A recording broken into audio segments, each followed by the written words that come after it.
Olá, bom dia, boa tarde, boa noite. Seja muito bem-vindo a mais um episódio do Pode Mais Saúde. Esse espaço conecta ciência, inovação e práticas de saúde que fazem diferença no nosso dia a dia. Esse episódio é idealizado pela Singular Pharma, Academia da Menopausa e Connect Educação. E a cada episódio do Pode Mais Saúde, a gente traz temas essenciais para o cuidado de uma forma integral. Hoje vamos falar de um tema que interessa muita gente: doenças dermatológicas e medicina integrativa. A pele, além de ser o nosso maior órgão, também reflete muito do que vem acontecendo dentro do nosso corpo. Você sabia disso? Nem eu, mas vamos saber todos juntos. Alimentação, intestino, estilo de vida tem grande impacto também em doenças como acne, rosácea, dermatite, psoríase, melasma, que eu também tenho, vamos falar disso. Para essa conversa, hoje eu recebo o dermatologista Dr. Ricardo Sá, graduado em Medicina pela Universidade do Rio de Janeiro, com pós-graduação em Dermatologia pela UFRJ, especialista pela Sociedade Brasileira de Dermatologia, membro efetivo da SBD e sócio-diretor médico da Clínica Sá e Kiep Dermatologia. Doutor, muito bem-vindo, uma honra para nós receber o senhor aqui para tratar de um assunto tão extenso, né, que pouca gente sabe. Obrigado pelo convite. É um prazer estar aqui, conversar sobre um tema tão amplo e de uma forma mais integrativa, que a nossa pele é o maior órgão do corpo, como você bem pontuou, e faz toda a conexão com a nossa saúde em geral. Muito obrigada, vamos conversar bastante. E aqui, para reforçar nosso time, Juliette Moreira, representante da Singular Pharma, que ela vai trazer um pouco dessa visão da farmácia magistral, né, no cuidado personalizado com o paciente. Ju, seja bem-vinda mais uma vez. Obrigada, Paty. Uma alegria estar aqui, uma honra também. Obrigada, doutor, por ter aceito o convite. Tenho certeza que vai ser uma discussão bem rica. Tenho dúvida disso não, viu, Ju? Doutor, muito se fala hoje, todo mundo hoje, se a gente entrar nas redes sociais, ou quase todas as mulheres, fala de skincare, da beleza e os cuidados que a gente tem que ter com a pele. Mas muito pouca gente fala que o que está dentro da gente reflete na pele. Queria saber como é que funciona isso. A pele, na verdade, é um espelho da nossa saúde como um todo. A nossa saúde, o que comemos, como digerimos, o que absorvemos. Tudo isso serve, né, como ingrediente, o tijolo para formar uma pele saudável, um cabelo saudável, as unhas de uma forma saudável. Então é fundamental essa interação entre o intestino e a nossa saúde cutânea, e a beleza da pele e a função da pele, né, que é um órgão tão importante também. Doutor Ricardo, vamos lá. E de que forma, né, a alimentação, a saúde intestinal, elas podem influenciar diretamente na saúde da nossa pele? De forma direta. Nossa pele, nós somos assim, a pele é feita de aminoácidos, proteínas, minerais são importantes. Então, como o comemos? Se mastigamos direito, se vamos ter uma boa digestão, se esse intestino está saudável, sem inflamação, não está com desbiose, tem tudo para esses ingredientes que a gente tanto escolheu de uma forma, pensando que você escolheu de uma forma boa, ou seja, muitos vegetais, hortaliças, proteínas magras, uma dieta rica, bem variada, colorida. Você tem ali o ingrediente com um solo ali para absorver esses ingredientes e fazer a pele, cabelos, unhas de uma forma plena. Porque o corpo é o grande maestro, ele tendo os instrumentos fundamentais ali, ele vai reger e vai fazer a síntese proteica, né, os antioxidantes tão importantes na nossa prevenção do envelhecimento, na qualidade da nossa pele, através dos alimentos saudáveis, dos polifenóis e uma série de alimentos que têm essa ação tão importante. Intestino, cérebro, pele. Aí eu pergunto para você que está nos assistindo. Você sabia que está tudo ali correlacionado? O intestino com o cérebro e com a pele? Um conversa com o outro? Doutor, explica para nós como é que funciona isso. O que é que o intestino fala tanto com a gente e que muita gente não consegue ouvir? Primeiro eu gosto de ir para a origem. Vamos lá. Sabia que a pele e o cérebro têm a mesma origem embrionária, que é o ectoderma.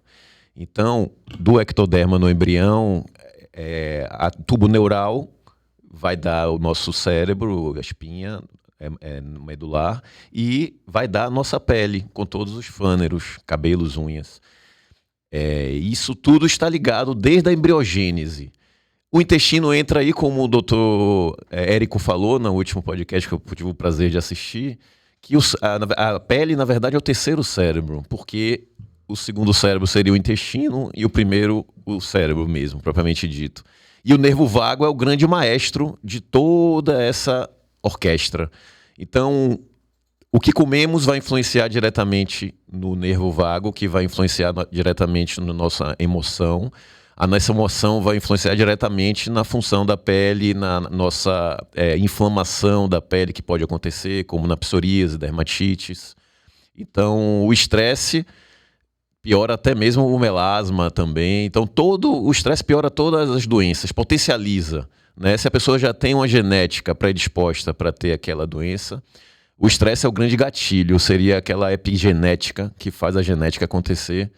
E ele seria realmente o grande elo, né? Então, o cérebro é o regente, sendo o intestino também outro grande regente também. E a pele sofre essa consequência, e por ser um órgão também, como um terceiro cérebro, tem muita ação, muita parte neurológica, o cérebro age diretamente pelo nervo vago, pelo sistema autônomo, vamos supor, na glândula sudorípara, quem tem hiperidrose axilar, por exemplo, você está ansiosa, você sente logo aquele suor excessivo, está tudo conectado.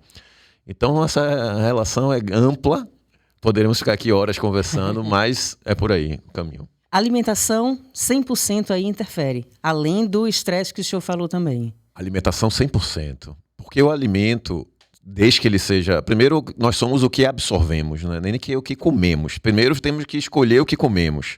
Isso é fundamental.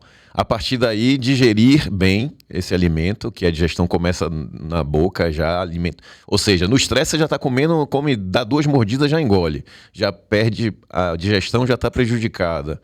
Você aumenta a produção do ácido clorídrico. Começa a ter também, o estresse faz toda essa mudança também. Então, o alimento bem digerido vai para o intestino, que vai ser absorvido. Se esse intestino tiver inflamado, com a barreira comprometida, com a parte da mucosa comprometida, acaba que esse intestino tem uma hipermeabilidade. E ao longo do intestino, interessante que o sistema linfático, que também que é muito importante, toda essa inflamação que a gente vai conversar adiante nas doenças inflamatórias da pele, tudo começa no intestino, porque 70% do órgão linfóide do corpo está ao longo do intestino. Então, aquele sistema, aquele equilíbrio, aquela balança do sistema imunológico imaturo, naive, que a gente chama, com o sistema inflamatório, aquilo ali está numa balança. O primeiro órgão, a primeira barreira, a primeira muralha que vai ser vencida quando o intestino está inflamado, levando à absorção de proteínas mais digeridas, o LPS, endotoxinas de várias bactérias, a própria disbiose também leva a isso. Isso tudo vai aumentar a absorção desses substâncias nocivas que vão estimular um desequilíbrio do sistema imunológico. Então, o T-helper regulatório, que acalma as coisas, é aquele que faz, não, tá tudo bem, tá aqui, tá tudo, estamos em equilíbrio. Isso é disruptado ali, acaba que o TH17, que é uma célula T inflamatória, promove uma cascata inflamatória que dali começa tudo. Porque a pele é só um reflexo. Eu gosto de ver a pele como um modo de mostrar que você está inflamado. Você não só está inflamado na pele. Por exemplo, quem tem psoríase, que a gente conversou agora há pouco, ele é uma pessoa que pode ter artrite, inflamação na articulação. Ele vai ter uma inflamação na parte vascular, aumenta a chance de ele ter um risco, um entupimento, ou um anetomia da carótida, ou na coronária. Então a gente sabe que isso é um risco, é um marcador inflamatório. Então a pele não é só a doença da pele, então é uma doença sistêmica que a pele está te demonstrando que você está inflamado. E a origem dessa inflamação, por incrível que pareça, é o intestino, gente. Não tenha dúvida que tudo começa ali. É a grande barreira, a primeira muralha, a pele é a segunda barreira, então a barreira externa seria a pele e a barreira interna, que o que comemos, é o intestino. Né? Então ele tem que ser bem cuidado. Afagado, como disse o doutor Érico no último podcast. É incrível, né, doutor? Porque se o profissional médico, né, ele tiver esse olhar amplo, né, amplificado sobre o paciente, ele vai ter grandes chances, né, de ter uma terapêutica muito mais assertiva para esse paciente e duradoura, né? Porque ele tratando o intestino, ele vai tratar o estado geral inflamatório do paciente. Então, não só as doenças de pele vão melhorar, como também outras condições, né? Exato, Juliette. Na verdade, o intestino, ele está ali como... Ele é a primeira barreira. A cura, se você, vamos supor, psoríase, você vai dar um remédio que vai tirar essa inflamação na pele. Ou seja, vai inibir essa célula TH17 e L23, um monte de interleucina. Mas o intestino continua produzindo aquilo ali. Você parou o remédio, volta tudo de novo. Exato. Porque você não está na raiz, na causa. Você tem que ir na causa. Problema. Então, sem ir na causa, isso que eu não vou dizer, eu tive essa visão por muito tempo também. Exato. Só que a medicina evoluiu. Né? Estamos voltando para as origens, na verdade, né? Que Hipócrates sempre falou que nós somos o que comemos, etc. Talvez a medicina atual esteja tão especializada nessa coisa de colocar cada órgão separadamente, que é a grande causa também, né? Dessa visão muito limitada de cada pessoa, cada especialidade tratar só de um órgão e não ver um todo, que está tudo interligado. A síndrome metabólica mesmo, a pessoa está com psoríase, está com a síndrome metabólica. Aí você vai ver marcadores inflamatórios, proteína C reativa, fibrinogênio, ferritina alta, ácido úrico alto, aí você vai ver homocisteína alta, tudo isso marcando uma inflamação que está geral, né? A pele é só mais um órgão acometido que está falando, ainda bem que a gente consegue ver. Então foi até um motivo que me levou a ser dermatologista, essa característica da pele. Ela mostra, né? A gente vê logo as alterações e a gente consegue tentar fazer um diagnóstico precoce e curar. E quero ir na cura, que eu cansei de tratar e voltar, paciente voltando sempre com o mesmo quadro. Então a gente tem que ir na origem, sempre que possível. Isso que é legal, porque aí tratar de dentro para fora, né? Claro que as soluções tópicas são importantes e, enfim, ninguém está falando disso, mas assim, tratar de dentro para fora esse paciente, lançar a mão de uma curcumina, por exemplo, né? Podemos aprofundar bastante nesse tema, que realmente temos várias substâncias naturais que agem com um poder anti-inflamatório incrível. Eu gosto muito que essa modernidade também dos biológicos, por exemplo, hoje em dia temos remédios muito específicos, que é ótimo esse avanço, como a gente comentou agora sobre a psoríase, a IL-23 e IL-17, tem um biológico que só atua, por exemplo, nessa interleucina, né, nesse marcador, sem ter aquela ação global que um imunossupressor antigamente tinha. Porém, a gente consegue fazer isso via medicamentos naturais, a berberina, excelente, curcumina, a resina boswellia, também tem uma ação bacana em leucotrienos. Tem estudos mostrando uma equivalência até de uma dose de um anti-inflamatório, né, de um ibuprofeno, dependendo. Então, tem várias substâncias que a gente consegue modular de uma forma natural. E o principal, que me encantou mais ainda, eu modulo a pele e o intestino ao mesmo tempo com essas substâncias. Não existe só tratar o intestino também. Eu estou tratando ao mesmo tempo algo que tem ação no intestino, na recuperação da barreira, recuperação da mucosa, melhora da disbiose e no órgão-alvo, que seria a pele, no meu caso, mas também tem benefícios em todo o organismo. A curcumina tem ação inflamatória na endometriose, em várias outras doenças, não só a pele. Doutor, estou curiosa para saber como é que é uma consulta com o senhor. Tratar esse eixo todo da pele, cérebro, intestino. Como é que é a consulta com o senhor? Aí eu converso bastante e tento mostrar para o paciente que a gente está conversando, eu tento que ele entenda. Porque não adianta eu chegar a falar, vai tomar isso, ele não vai tomar. Ele tem que entender por quê, para que serve aquilo. E ele vai começar a notar a diferença quando ele tomar os remédios certos e se sentir melhor, mais disposto, né? Acaba que a consulta é grande, mas a gente conversa Legal. sempre que possível. A gente Ele consegue... está entendendo tudo para que ele leve o tratamento, né? A sério.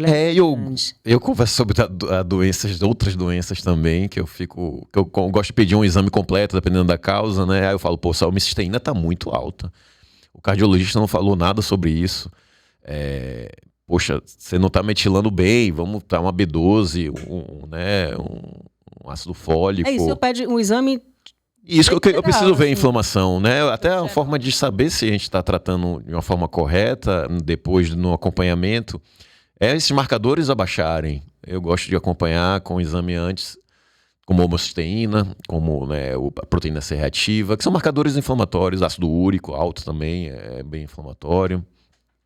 A gente conseguindo melhorar esse parâmetro, é mais uma que o paciente se sentir estimulado. Olha como melhorou. Além do benefício nítido na pele e na doença em si, eu gosto de acompanhar. Massa, muito, muito, muito bom você ter um médico desse jeito para se chamar de seu, né? certeza. Que está ali cuidando você de forma integrada. Agora, entre as doenças mais comuns, a gente falou aqui da psoríase, né? Tem a acne também, que geralmente tá ligado para os jovens, adolescentes que comem muito chocolate, muita fritura, muita porcaria, rosácea, dermatite. Quais são as outras doenças mais comuns também ligadas a esse eixo intestino, alimentação, pele? Toda doença inflamatória na pele, ela tem um cunho, ela começa nessa barreira, queda de barreira do próprio intestino, e alguns alimentos são pró-inflamatórios também, né? Diretamente na pele. Então, eu citaria, além desses, o próprio melasma, o vitiligo, líquen plano, que é uma doença também imunomediada, que o estresse também coça muito, são pápulazinhas que coçam, não sei se vocês já ouviram, Não. Conhecem a doença. Mas é muito frequente também o líquen plano, vitiligo, começa tudo, uma doença autoimune, né? Tem muito essa leaky gut, essa hipermeabilidade intestinal como origem. E em relação, se você gostaria que eu falasse qual teria mais relação, Sim, eu diria por favor. que, assim, acne e rosácea é uma relação mais direta. Todas são importantes o intestino e o que comemos, mas a acne e a rosácea você consegue ver mais diretamente. Ou seja, aquele excesso da proteína do leite, por exemplo, caseína, beta-lactoglobulina, alimentos inflamatórios como os farinháceos, né, carboidratos refinados. Se a pessoa exagera ao longo de uma semana ou duas, ele vai sentir na pele. O chocolate é ruim não pelo cacau, coitado, é pelo leite com açúcar que temos. Se a pessoa gostar de um chocolate 80% cacau, não vai dar acne. Mas o chocolate comum tem artigos comprovando que o leite, diretamente a caseína e a beta-lactoglobulina, estimulam o IGF, que na pele vai dar acne. Aumenta a sebogênese, a produção do sebo, entope os poros e levando a acne. Já os alimentos que têm um índice glicêmico elevado, né, diria carboidratos refinados, eles aumentam a acne através desse estímulo da insulina na pele, né? Essa hiperinsulinemia leva a uma inflamação direta. Aí eu estou colocando a acne e rosácea como uma coisa mais imediata de ser vista. Porém, a psoríase e as outras todas começaram com uma coisa mais crônica. Essa hipermeabilidade intestinal levando a uma inflamação muito profunda. São muitos imunocomplexos ali sendo produzidos, interleucinas, que levaram àquele quadro mais intenso, como um vitiligo, por exemplo, que é uma doença autoimune, né, que o melanócito é o alvo. Cada doença vai ter um alvo, né? A psoríase é o queratinócito, que prolifera de uma forma rápida. Para você ter ideia, a nossa pele ela se renova a cada 28 dias. A célula basal descama, né? Você não vê a pele descamando, mas ela está ali invisivelmente, a queratina está sendo renovada. Isso demora 28 dias. Na psoríase, esse tempo cai para 15 dias, 10 dias. Tamanha inflamação, interleucina sendo produzida lá no queratinócito pelo vaso sanguíneo, né? Que chega produzindo esse imunocomplexo. E essa queratina se renova a cada 15 dias. Por isso é daquele aspecto de uma pele com a escama prateada, né, avermelhada e bem escamosa, por causa dessa hiperproliferação do queratinócito. Então, tudo isso tem o começo no intestino e no que comemos, né? Assim, o alimento leva a um intestino saudável, o intestino saudável leva a uma pele e outros órgãos de uma forma saudável, né? O senhor citou melasma aí. Eu tenho melasma e O melasma é uma das mais complexas, porque é multifatorial. Eu diria que o melasma, sem dúvida, a piora com a exposição solar, sim. Porém, a gente sabe que não é só isso, né? Tem pessoas que não pegam tanto sol e tem melasma. Há um componente endocrinológico de estrogênio e de estrogênio alto, sim. Por isso que quem toma anticoncepcional ou na gravidez, você percebe uma piora do melasma. Só que nessa questão do estrogênio, a gente volta para o intestino, que vamos falar da alteração do estrogênio que a bactéria produz, que é o estroboloma, né? Que acontece? Aquele estrogênio inativado pelo fígado, ao ter uma desbiose intestinal, ele consegue, através de uma enzima, glucuronidase, produzir de novo estrogênio ativo. E é reabsorvido e você fica com estrogênio alto por uma desbiose. O estresse, por exemplo, ele piora até o melasma, mas como? É porque eu vou dormir mal? Não só isso. O hormônio do estresse, que é o cortisol, ele é produzido através do estímulo da suprarrenal por um hormônio chamado ACTH.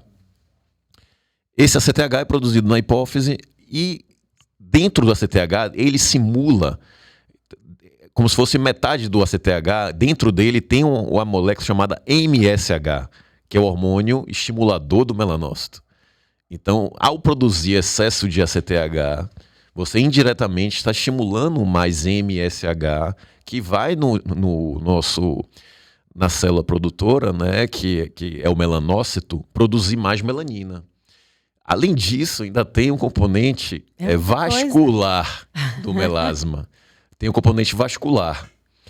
Por isso que assim, não só o raio ultravioleta piora, o infravermelho também piora, aumenta a vasodilatação, a temperatura, o calor piora também o melasma. Tem pessoas que trabalham em fogões muito quentes, etc. Até homens mesmo já atendi com melasma. Lá em casa eu falo assim, tá na hora de abrir o forno, eu chamo o marido, abre aí o forno. Quando tô tomando banho morno, que eu vejo que o vidro do box ficou muito embaçado, eu não vou lavar meu rosto aqui, vou lavar meu rosto na água gelada da pia. Exatamente. Tenho tomado algumas medidas, assim. Tanto é que agora, não tão recente, um dos tratamentos orais que a gente tem para melasma, não estou prescrevendo nada, é o ácido tranexâmico, que nada mais é que um remédio que diminui a hipermenorreia. É muito indicado para quem tem, vamos supor, mioma, tá menstruando muito, sangrando muito. Você dá ele que ele inibe, né? Ele promove a coagulação, ele é um procoagulante. E aí foi visto que ele melhora o melasma em vários estudos, através dessa parte vascular que ele modula. Além da parte de oxidação, né? A parte de antioxidantes é fundamental no melasma. E não tem cura, né, doutor? Vamos lá, vamos começar na origem. Tem controle, né, doutor? Controle. Temos no intestino alguns remédios que podem atuar ao mesmo tempo, no intestino e na pele, ajudando essa antioxidação, ao mesmo tempo melhorando a sua permeabilidade intestinal, diminuindo esse estrogênio circulante. Então, tem o estrogênio também produzido pelo tecido de gordura, então se a pessoa também puder não engordar, emagrecer, também vai ajudar nisso. Então, modular essa parte, protetor solar, sem dúvida, né? Não tem como a gente usar tudo isso e querer pegar sol normal, que vai estimular a melanina. Ele é um agravante, né? Não é a causa, né? Não é porque o sol... Mas ele vai ser, né, um agravante ali que vai piorar o melasma. Mas um cuidado, assim... Noite bem dormida, melhorar. Um monge, hidratação. Você virar um monge tibetano. Sem estresse, só zen, comendo bem. Nos dias de hoje, imagine. Realmente o melasma é mais complexo. Compartilhe um pouquinho assim com a gente, doutor.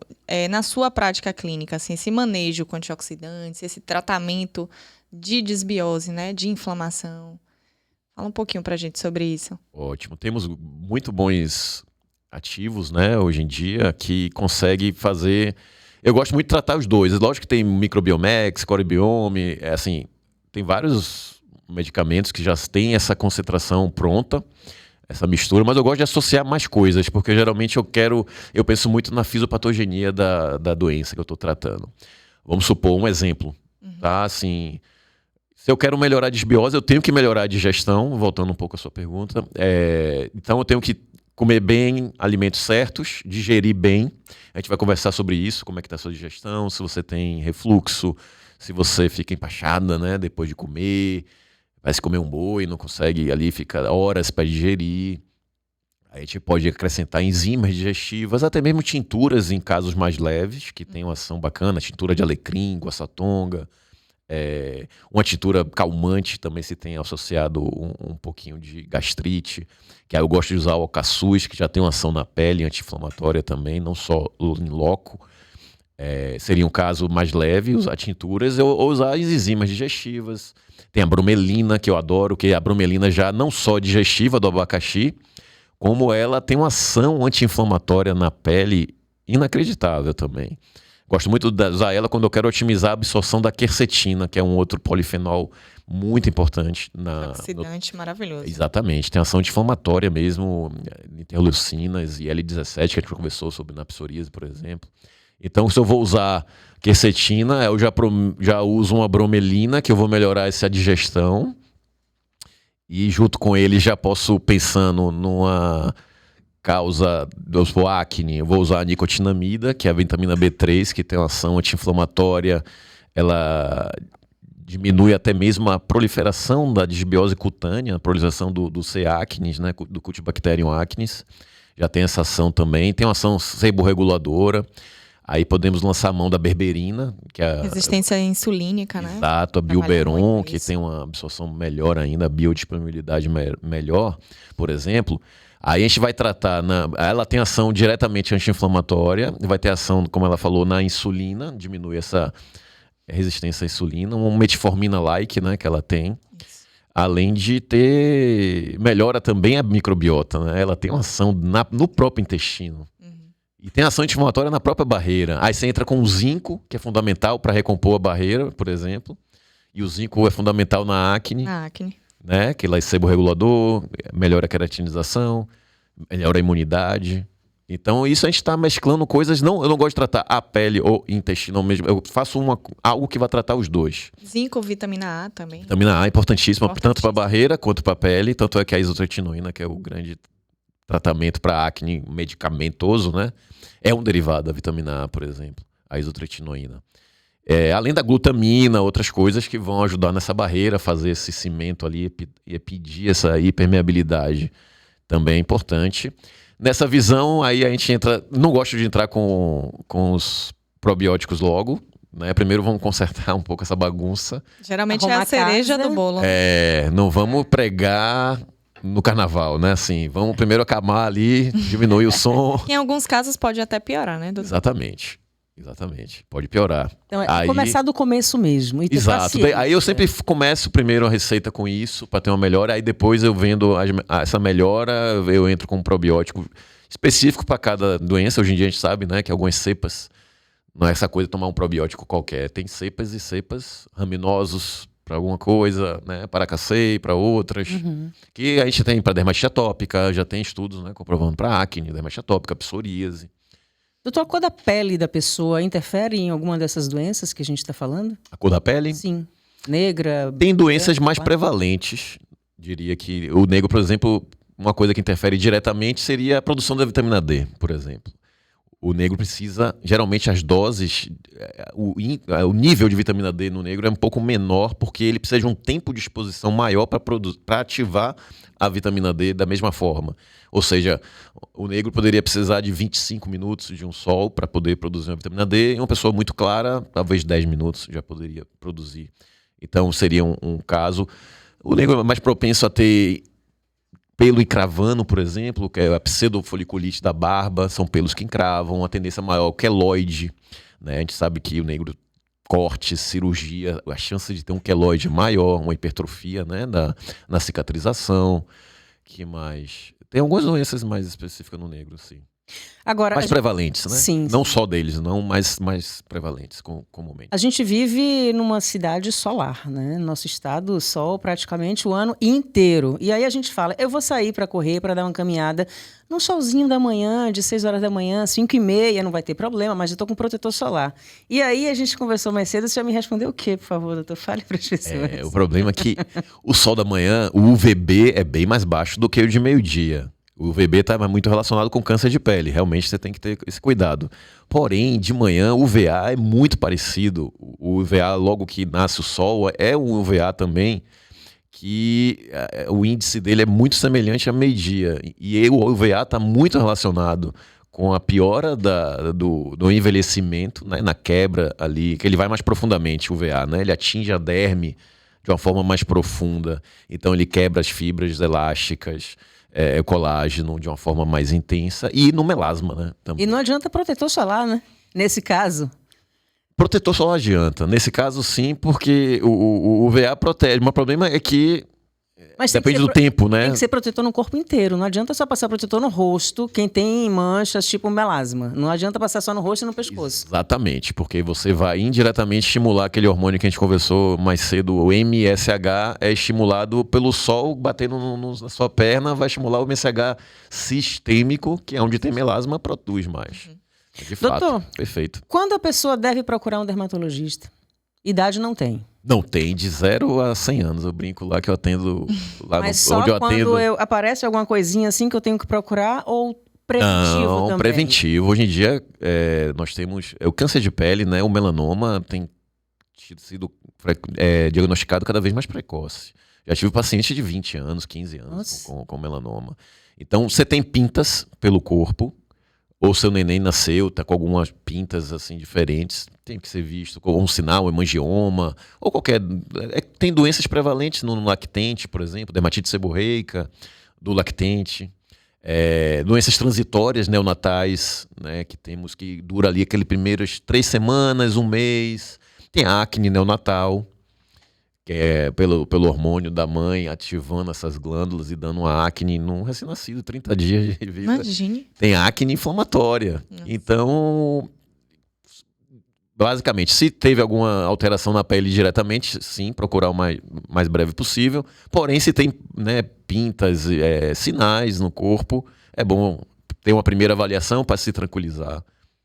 Então, pessoal, não fique só no skincare, tá vendo? Porque a nossa pele é muito mais profunda e pra gente entender também como é que diz assim, o buraco é muito mais embaixo, né? Intestino, cérebro, pele, nossa pele é o maior órgão, a gente tem que tratar e cuidar com muito carinho, né? Perfeito. A pele tem múltiplas funções, né? Não só a beleza ali, a cor da pele. Ela é importante para manter a nossa temperatura corporal, a barreira contra a proteção. Ela produz substâncias também, né? Neurohormônios, hormônios, até são produzidos. A própria vitamina D, ela é importante. Então, ela é um órgão fundamental, não só estético. Com certeza. Que papo bacana, viu? Eu queria ficar aqui por mais tempo. Lá vamos marcar um outro, viu? Com o Dr. Ricardo Sá, dermatologista.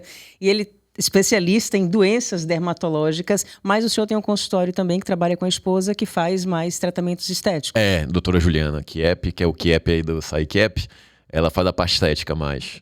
Pronto, aí, botox, preenchimentos, laser.